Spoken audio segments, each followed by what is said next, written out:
नमस्ते सदावत्सले मातृभूमि, जय हिंद दोस्तों। स्वागत है आप सबका टेक्निकल अस्त में। शुरू करते हैं आज के डिफेंस समाचारों को।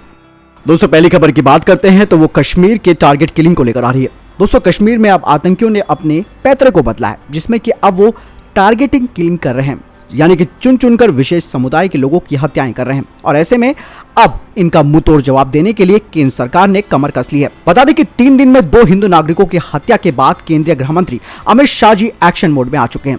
कुलगाम में हिंदू बैंक मैनेजर की हत्या के कुछ ही दिन बाद अमित शाह जी ने एनएसए अजीत डोभाल जी के साथ मुलाकात की है और हालात को लेकर चर्चा की है। इस बैठक में रॉ के चीफ सुमन गोयल भी नजर आए थे। कहा यह जा रहा है कि ये बैठक करीबन 1 घंटे तक चली, क्योंकि दोस्तों पिछले कुछ समय में आतंकियों ने घाटी में खूनी साजिश को अंजाम देना अब शुरू कर दिया है। दहशतगर्द लगातार आम नागरिकों को निशाना बना रहे हैं। इससे पहले कश्मीरी पंडित महिला टीचर को स्कूल के भीतर ही मौत के घाट उतार दिया गया था और फिर एक और आम नागरिक को निशाना बनाया गया, जिसमें कि बैंक में घुसकर इन आतंकियों ने विजय कुमार को गोली मार दी। इससे पहले मई के महीने में 7 लोगों की हत्या कर दी गई थी। बता दें कि आतंकी संगठन टीआरएफ यानी कि द रेजिस्टेंस फ्रंट ने इस हमले की जिम्मेदारी ली है। आतंकी संगठन ने धमकी देते हुए कहा है कि आगे भी वो हिंदुओं की हत्या जारी रखेंगे। दोस्तों गृह मंत्रालय का एक्शन मोड में आने का मतलब ये है कि अब बड़ी कार्रवाई इनके ऊपर की जाएगी। अब इनको ही चुन चुनकर खत्म किया जाएगा।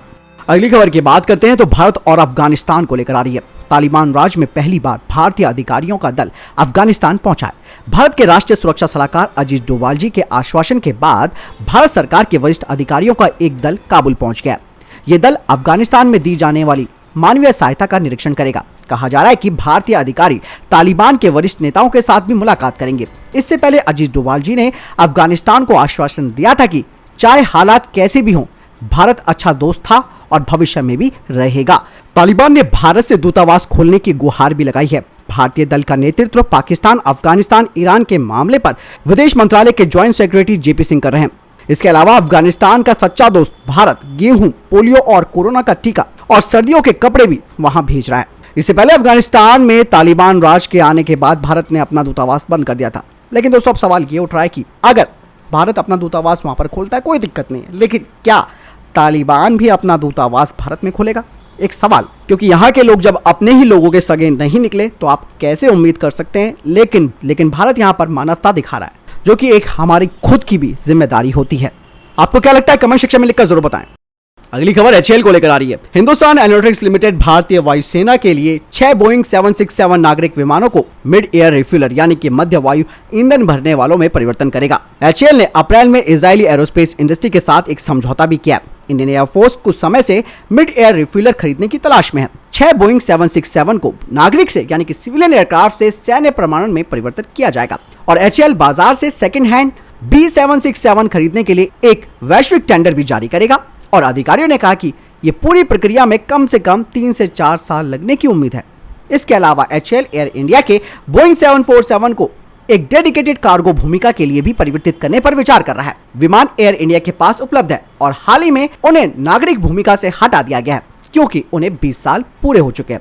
अधिकारियों ने कहा कि पहले इसकी व्यवहारिकता का पता लगाया जा रहा है। वहीं कुछ अधिकारियों का कहना है कि इजरायली एरोस्पेस इंडस्ट्री के पास इस तरीके के रूपांतरण करने की पूर्व विशेषज्ञता है और एचएएल ने भी पहले इजरायली एरोस्पेस इंडस्ट्री के साथ मिलकर काम किया था। इसीलिए यह परियोजना शुरू हो सकती है और भारतीय वायुसेना की एक महत्वपूर्ण जरूरत भी पूरी हो जाएगी। फिलहाल भारतीय वायुसेना के पास 6 रूसी IL-76 मिड एयर रिफ्यूलर है और कुछ समय से 6 नए विमान खरीदने की कोशिश भी की जा रही है। दोस्तों हवा में ईंधन भरने से लड़ाकू विमानों की रेंज और पेलोड काफी बढ़ जाता है। ये विमान को उनकी सामान्य सीमा से बहुत अधिक हवा में रहने की अनुमति देता है, जिससे प्लेटफॉर्म की क्षमता का बेहतर दोहन किया जा सकता है। अगली खबर भारत और इजराइल को लेकर आ रही है। रक्षा मंत्री राजनाथ सिंह जी ने इजरायली समकक्ष बेंजामिन के साथ एक व्यापक बातचीत की है, जिसमें क्षेत्रीय सुरक्षा विकसित करने और द्विपक्षीय संबंधों को और मजबूत करने के तरीकों पर ध्यान केंद्रित किया गया।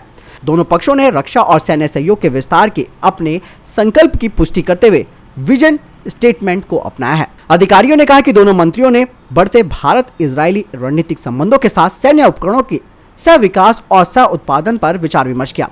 इसके अलावा रक्षा मंत्री राजनाथ सिंह जी ने ट्वीट करते हुए कहा कि हमें खुशी है कि दोनों देशों ने एक विजन स्टेटमेंट अपनाया है जो भविष्य में रक्षा सहयोग का मार्ग प्रशस्त करेगा।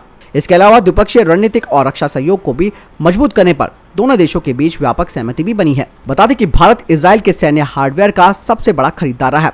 इजराइल पिछले कुछ सालों में भारत को अलग अलग हथियार प्रणालियां जैसे कि मिसाइल और मानव रहित हवाई वाहनों की आपूर्ति करता रहा है।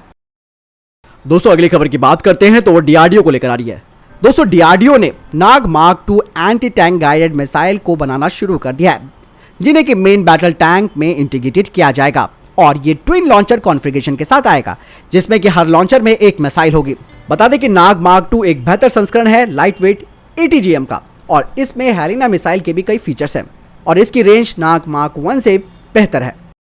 अगली खबर की बात करते हैं तो वो डीआरडीओ से ही आ रही है। डीआरडीओ की रिसर्च एंड डेवलपमेंट एस्टेब्लिशमेंट ने एक रिक्वेस्ट फॉर प्रपोजल जारी किया है 13 मिलिट्री ग्रेड पावर कनेक्टर्स के लिए, जिन्हें कि QRSAM कैनिस्टर पर लगाया जाएगा। इसके अलावा 9 पावर कनेक्शंस को QRSAM के लॉन्चर में लगाया जाएगा। बता दें कि इनकी आपूर्ति कॉन्ट्रैक्ट साइन होने के 4 महीनों के अंदर शुरू होगी। मैक 4.7 रफ्तार वाली QRSAM की रेंज 30 किलोमीटर है और इसने अपने सभी विकासात्मक ट्रायल्स को पूरा कर लिया है, यानी कि डेवलपमेंटल ट्रायल्स को, और अब ये अपने उत्पादन के लिए तैयार है।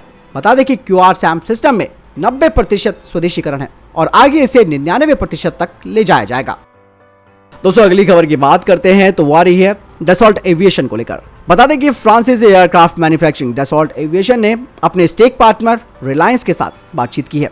बता दें कि दोनों का जॉइंट वेंचर भी है, जिसे कि डसॉल्ट रिलायंस एरोस्पेस लिमिटेड कहा जाता है, जो कि डसॉल्ट एविएशन की एक सब्सिडियरी इकाई है। बता दें कि भारतीय वायुसेना के MRFA के तहत अब स्ट्रेटेजिक पार्टनरशिप मॉडल को हटा दिया गया है। इसके अलावा भारतीय रक्षा मंत्रालय ने ऑफसेट क्लॉज को भी हटा चुकी है। वहीं कहा जा रहा है कि अगर राफेल एयरक्राफ्ट को चुना जाता है तो डसॉल्ट राफेल एरोस्पेस फैसिलिटी में हर महीने 2 राफेल एयरक्राफ्ट असेंबल किए जाएंगे और राफेल विमान की सर्विसिंग के लिए एक नया सेंटर बनाया जाएगा एक नई फैसिलिटी में 2023 से।